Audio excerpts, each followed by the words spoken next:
انا بقدرش احطن على ايدي، لانه اذا حطيتن على ايدي بصير ايدي رائحتها كريهه، والحيوانات ما بكلوهاش لانه طعمها مر. ايو. الفراشه بتبيض البيض على ورق النباتات، بتلزق بورق النباتات، البيض بفقس وبيطلع منه يرقات صغيره، بتضل تاكل تاكل تاكل اوراق النباتات تنها تكبر وتصير يرقه كبيره. اليرقة الكبيرة لما تشبع بتصير تدور على بيت آمن عشان تنام فيه، فبتلف جسمها بالخيطان. صح.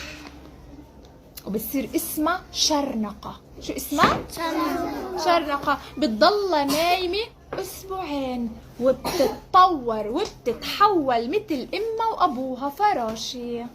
شوفوا الصغار بيشبهوش من الفراشة، والفراشة بترجع تبيض برا تاني بيضة، البيضة بيطلع منها يرقة، اليرقة بتاكل تنها تصير كبيرة وبعدين بتصير شرنقة، الشرنقة بتتحول فراشة. حشرات تانية كمان بتبيض البيض تبعها على أوراق النباتات، بفقس وإيش بيطلع منه؟ يرقة. اليرقة بتضلها تاكل تنها تكبر، لما تصير بالغة شو بتعمل؟ بتخوف. بتنام. هي بتخوف. تحولت لشرنقة. هي بتخوف. بس شوفوا كيف راح يصير شكلها كتير حلو.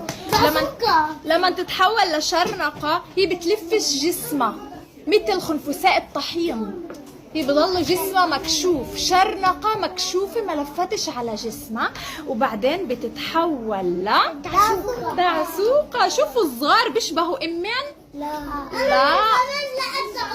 شوفي الدعسوقة كمان بنقول لها اسم تاني. هي بتشبهش اما مختلفة عنها، صح؟ في معي هون علبة، وداخل العلبة معي كمية كبيرة من يرقات الطحين. أنا بربيهن لأنه في عندي زواحف كمان باكلوا يرقات، بس هن باكلوا الخنفساء لأنه الخنفساء طعمها مر. عاملة هون شباك بالغطاء وفي شبكة عشان يكون تهوي أو يتنفسوا، وهون في أكل ويرقات. هات نشوف اليرقات. إياه. لما اليرقات اشوف حجم صار كبير بحطن داخل علبة لحالن. في معي هون علبة على شكل فراشة، داخل العلبة في مربعات، بكل مربع عملت فتحة تهوية وحطيت يرقة كبيرة. اليرقة الكبيرة